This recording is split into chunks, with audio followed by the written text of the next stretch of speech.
Good morning, everyone. Dr. Victoria Scarbo here, speaking to you from the Seeds of Transformation Healing Center, Wareham, Massachusetts. Got a couple of new daffodils that came up that weren't up before. I thought I'd share those with you. And we also have another flower that's come up today.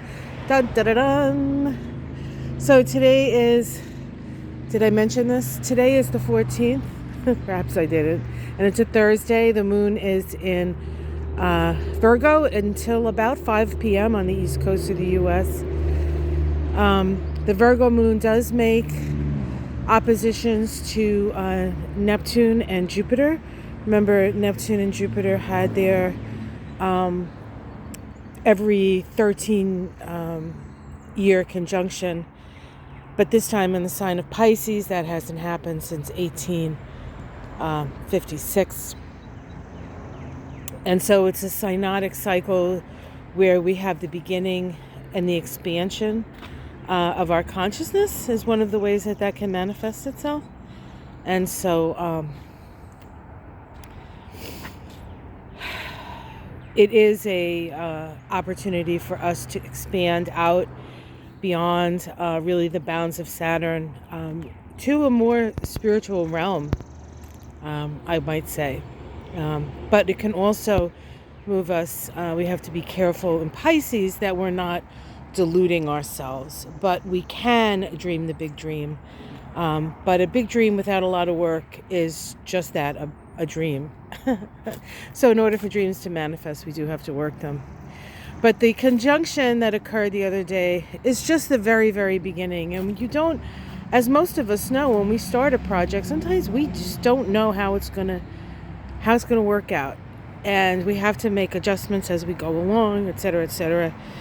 We'll have a better idea in about 6 years when there's an opposition to these two planets. But enough about that, because I think myself and many other astrologers have sort of spoken of that ad nauseum. What's going on today? Well, the moon's opposition to those two planets can create some confusion, or it can actually be very clear as maybe the direction that you need to take, your personal self, and what you need to work on and make adjustments around to help you realize some of those more highly spiritualized dreams, perhaps.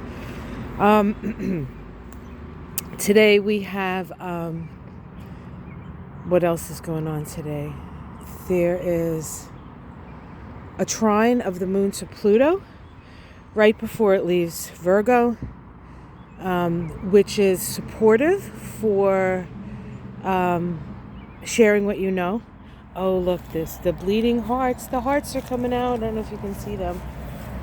There's the little hearts in there. They'll be blooming soon. Some little beads of water on it. Looks like it's like diamonds. It's so exciting. I'm so excited. Things are blooming.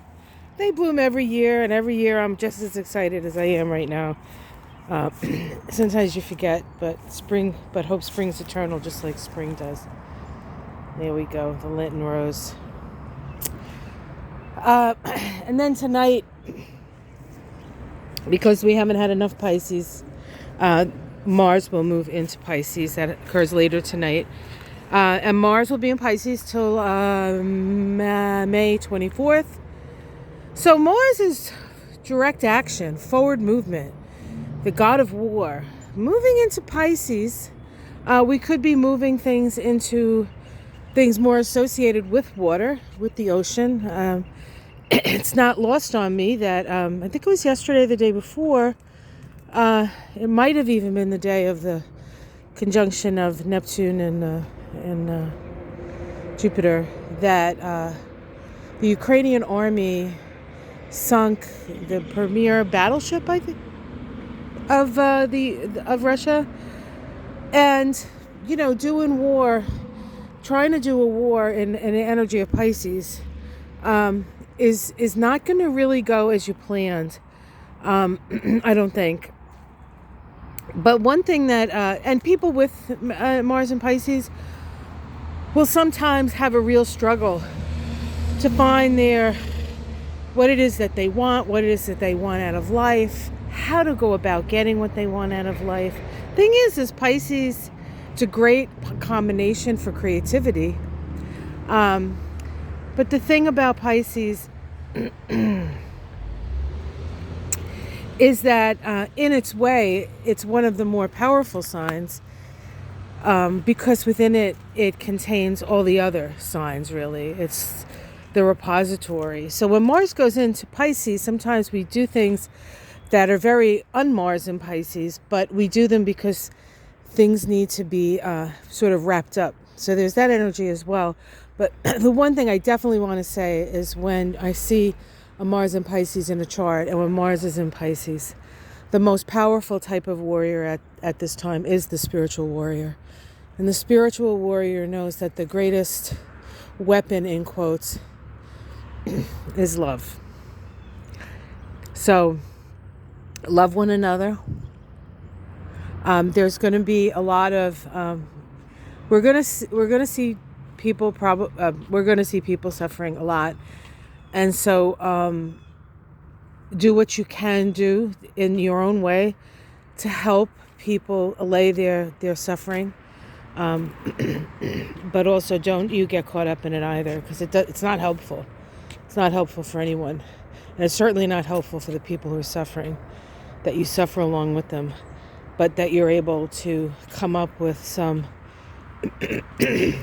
better ways of doing things, more mindful ways of doing things, to help the collective. So here we have these tulips coming up. They'll probably be completely open. At least some of them will be completely open by later today. So, we have a little hole under the thing there. I'm sure it's a chipmunk. They get in there. Or whatever, voles. I don't know. Can't keep the critters out. Nor would you want to, really. All right, guys. Have yourself a great day. Like and subscribe. Take care of yourselves. I'll see you tomorrow. Namaste.